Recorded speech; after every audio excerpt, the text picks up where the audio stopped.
A Empaé está realizando um curso de produção de hortaliças com agricultores de Bahia, cidade que resiste com a agricultura familiar no perímetro periurbano, zona oeste da Grande João Pessoa. Ricardo Pereira está realizando um encontro de formação continuada em agricultura através da Empaé. Esses aqui, todas essas figuras foram criadas por inteligência artificial. Isso aqui eu peço e ela cria essas imagens. Trazendo manuais e métodos que melhoram a capacidade de produção de comida na cidade para a própria cidade. Já no primeiro encontro, colocamos a mão na massa e pudemos ter contato com a terra e colher os frutos do trabalho da Divina Semente, coletivo que produz hortaliças orgânicas no meio da cidade.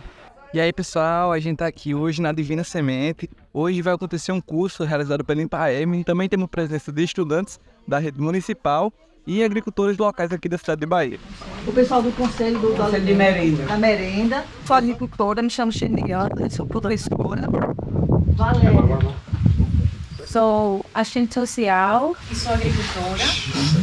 Seu Joca, ele faz parte, ele é líder da Associação dos Agricultores de Bahia. Vamos seguir o roteiro, vão ser diversos encontros e serão aulas mesmo. Tá bom na massa nele, tá? Ele é professor, é cientista.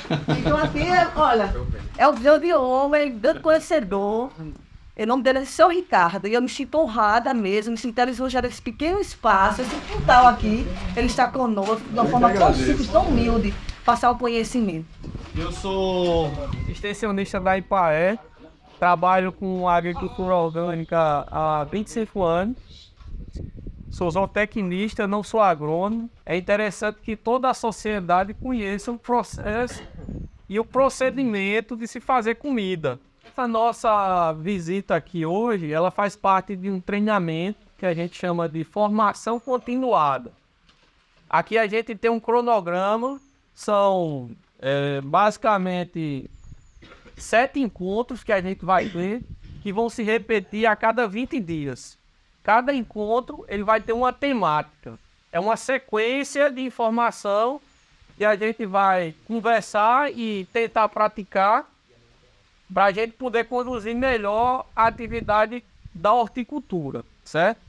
Essas atividades elas vão desde a compreensão do espaço que é necessário para a gente produzir com as condições básicas, espaço, temperatura, textura de solo, quantidade de água, mão de obra. Então tudo isso a gente vai avaliar nessa formação. É um curso de formação de horticultor.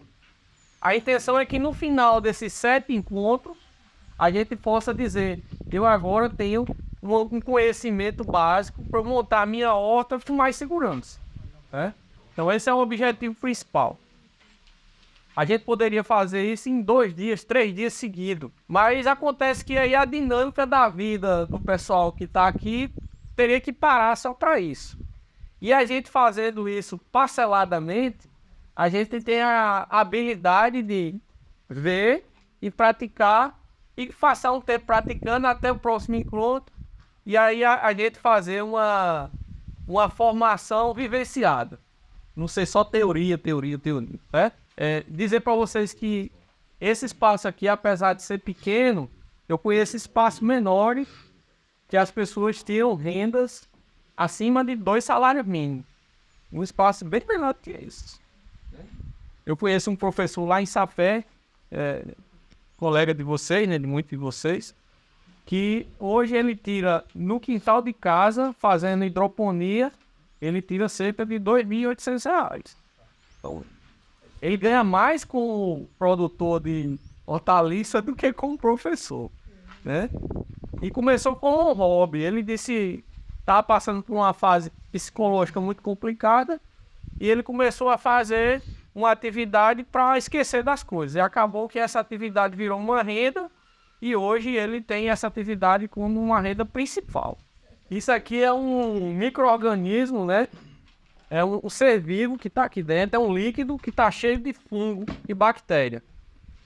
A função desse fungo e dessa bactéria é equilibrar o que a gente chama de biota do solo. É a biologia do solo. O solo não é só terra, ele é composto por matéria orgânica e muitos seres vivos. Quanto mais seres vivos tiver o solo, mais eficiente vai ser a planta. menos ela vai precisar de você e mais ela vai produzir. Essa é a nossa intenção. Então, para que ela possa ter uma autoeficiência produtiva, o solo precisa estar equilibrado. E esse líquido aqui, ele faz parte desse equilíbrio, certo? Isso aqui é o que a gente chama de micro-organismo eficiente. Eu sou professor, vamos assim dizer, né? Numa universidade chamada UTM, que é a Universidade Técnica de Manambi. Manambi é no Equador, e eu vou lá 3 ou 4 vezes por ano para fazer experimentos, fazer a parte de implantação de micro-organismos. E não só lá, eu trabalho em 7 países diferentes. Sábado agora eu estou indo para Moçambique, vou passar 15 dias lá, fazendo justamente essa implantação desses tipos de tecnologias. Eu sou consultor da ONU, trabalho nas Nações Unidas, num projeto chamado Mais Algodão, que é um projeto que atua em diversas comunidades em 7 países diferentes. Então a gente fica sempre nesse trânsito, levando e trazendo tecnologias. Isso aqui é uma tecnologia, isso aqui é a agricultura do futuro, certo? Isso aqui vocês podem fazer em casa.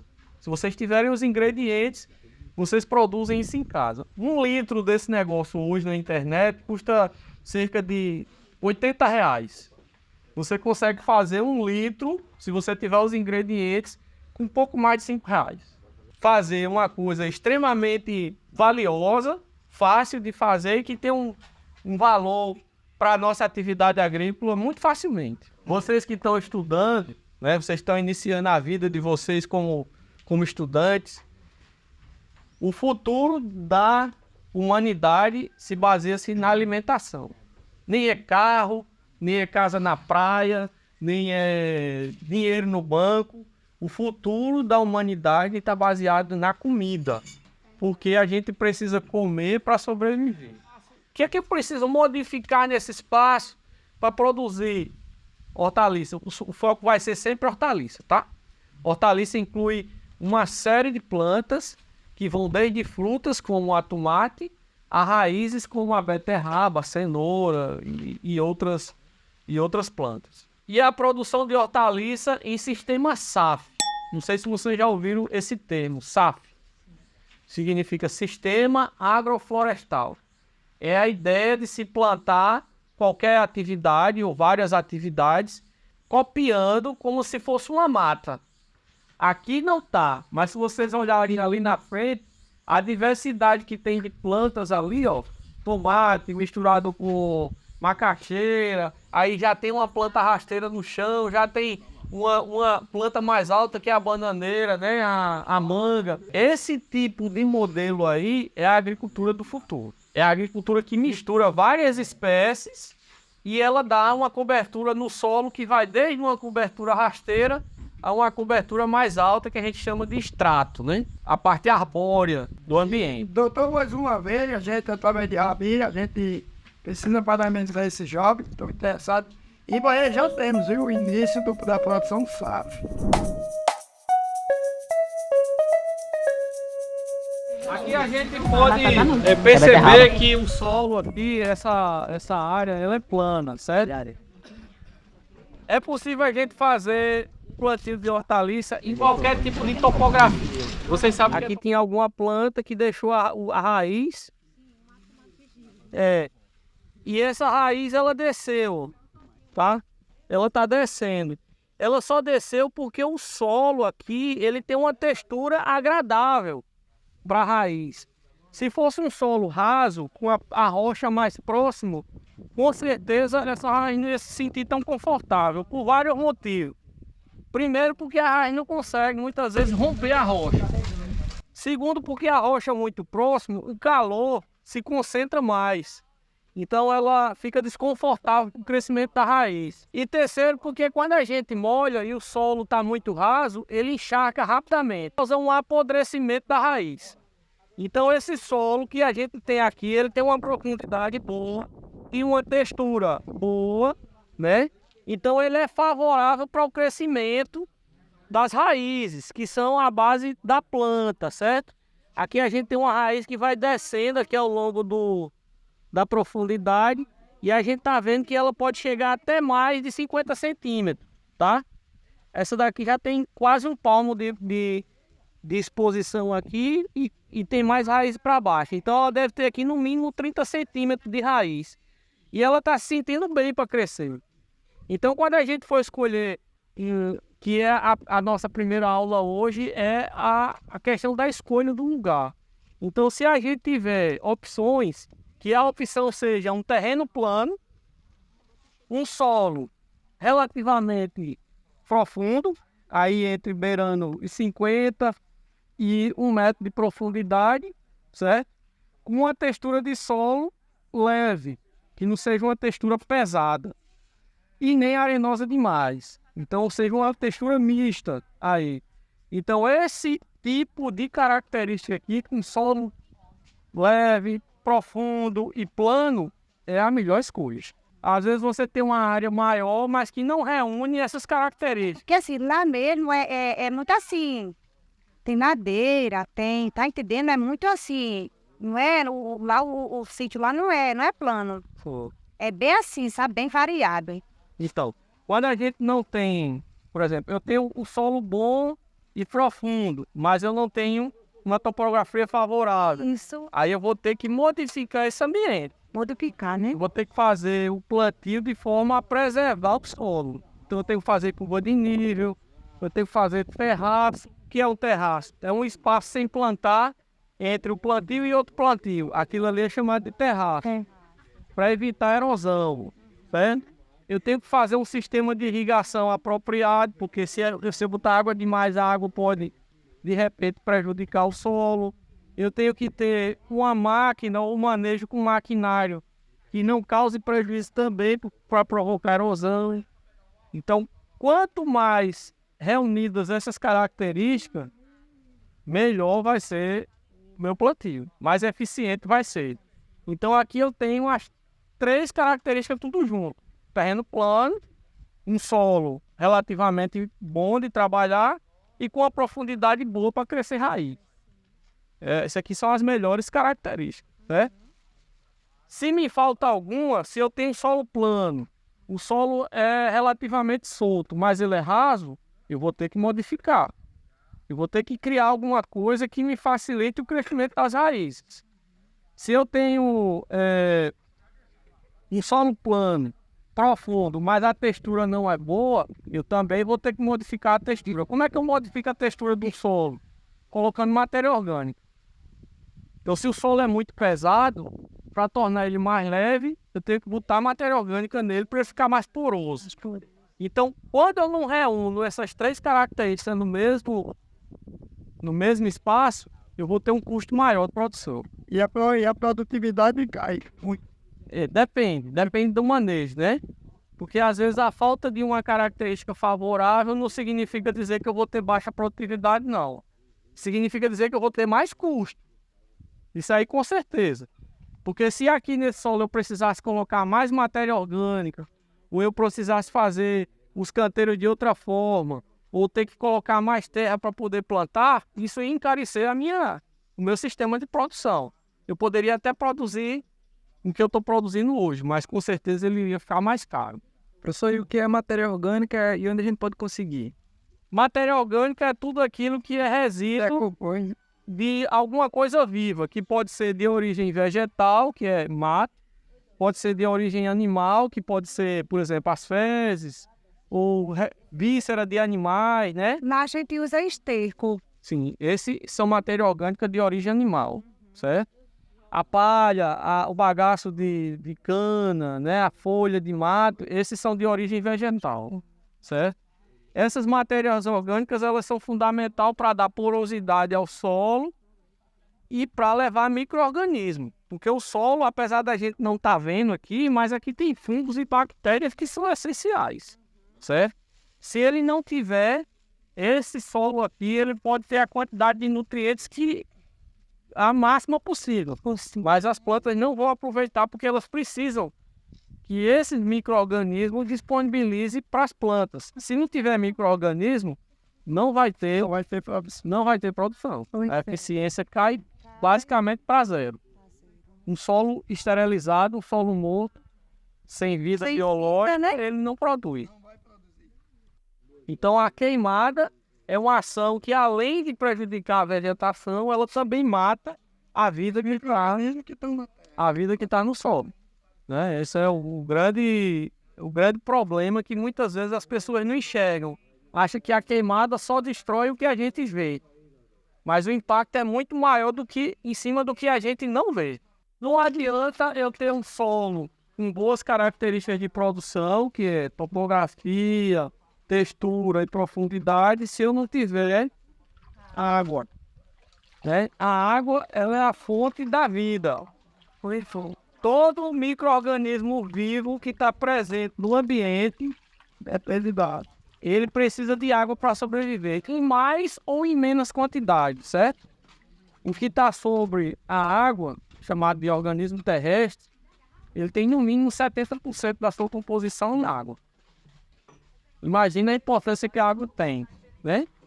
Qualquer planta dessa, qualquer ser vivo, qualquer mamífero, ele vai ter 70% do seu peso é água. Então a gente tem uma grande necessidade de água. Para produzir esse espaço aqui, vocês acham que a gente precisa de quantos litros de água por dia? Faixa dos 100, 200, 500 litros. Quem chuta mais aí? Acho que 1.000 litros. É, beirando, por aí. Para a gente produzir cada metro quadrado de hortaliça, eu preciso no mínimo 5 litros d'água. Cada metro quadrado. É. 1 metro quadrado é a distância de 1 metro assim por 1 metro assim. Então, esse canteiro tem mais ou menos uns 7 metros. Então, ele precisa, só para manter esse canteiro aí, 35 litros de água por dia. Só um canteiro. Vamos imaginar que aqui tem 1, 2, 3, 4, 5, 6. Aqui a gente tem 6 canteiros. Então, 6 vezes 5, 30. Eu vou ter aqui aproximadamente 200 litros de água. Só nesse pedacinho aqui. Só nesse pedacinho. Aí se for somar tudo. Se for somar tudo aí, dá aproximadamente 1.000 litros d'água por dia. Ou seja, uma caixa dessa aqui diariamente. Essa aqui é o que? 1.000? 1.000 litros. Então, para uma hectare são 10 mil metros quadrados, seria 50 mil. 50 mil água por dia. Isso só para manter. Se eu quiser ter uma produção mais eficiente, eu preciso gastar um pouquinho mais. Entendeu? Agora, o que é que eu faço para diminuir ou aumentar o uso de água? É a forma como eu manejo o solo. Um solo com mais matéria orgânica, ele tende a economizar mais água. E a matéria orgânica, ela se impregna na matéria orgânica, a água, né? E ela vai sendo liberada aos poucos. Quando meu solo não tem matéria orgânica, como é o caso desse solo aqui, que a quantidade de matéria orgânica nele é baixa, ele seca mais rápido. Você perguntou, mas não devia irrigar, mas ela já tinha irrigado. Só que a velocidade que desidrata é muito alta, é muito veloz. Então ela perde água com muita facilidade. E nessa situação eu vou ter que gastar mais água. Né? Aqui a gente tem um consumo maior, com certeza, do que 5 litros de água por metro quadrado por dia. Aqui deve ser em torno de 7 a 8 litros por dia. Eu vou ficar sujeito. Olha, são 2.000 litros, é o dobro. É 1.000 litros aqui, é? É, 1.000 litros. Se eu tivesse como cortar, Seria como cortar assim, guachando a raiz, aí eu tornaria ele ainda mais eficiente. Cortar é melhor. Fica melhor. Quando a Rússia trancou as passagens pelo oceano, a gente viu a nossa comida sair 1 quilo de arroz de R$3 para R$8. Então, quando o mundo perceber que quem tiver o poder de produzir comida e distribuir essa comida vai ter o poder sobre o mundo, aí a gente vai se tornar a maior potência do planeta, o Brasil. Porque nós somos o que a gente chama de celeiro da humanidade. O que é o celeiro? É onde guarda a comida, certo? E a gente tem esse potencial. Eu tenho o prazer de conhecer parte da Europa. Você vai andar na Europa inteira e você vai ver pouquíssimos lugares que não tem agricultura. mesmo nas condições mais extremas, porque a pessoa aproveita o máximo. Aqui a gente chega dentro de João Pessoa, em qualquer outro lugar, numa cidade grande, a pessoa tem um quintal enorme e não produz nada, né? Eu dou assistência numa fazenda aqui em Duas Estradas, que o dono tem 1.200 hectares. Ele não produz um pé de coentro. O curso ainda está acontecendo na Divina Semente a cada 20 dias. E se você quiser participar, fala comigo no Instagram ou no WhatsApp, @RaviPachecoPB, ou no Instagram da Associação dos Agricultores, @Associação de Agricultores Bahia. Caso tenha alguma dúvida ou queira falar com a gente da associação e com o Ricardo da Empaé, acesse esse QR Code e entra no grupo Rede Agroflorestal. Se você gostou do vídeo, deixa o seu like e se inscreve para acompanhar os próximos episódios desse curso de produção de horticultura com Ricardo Pereira da Empaé.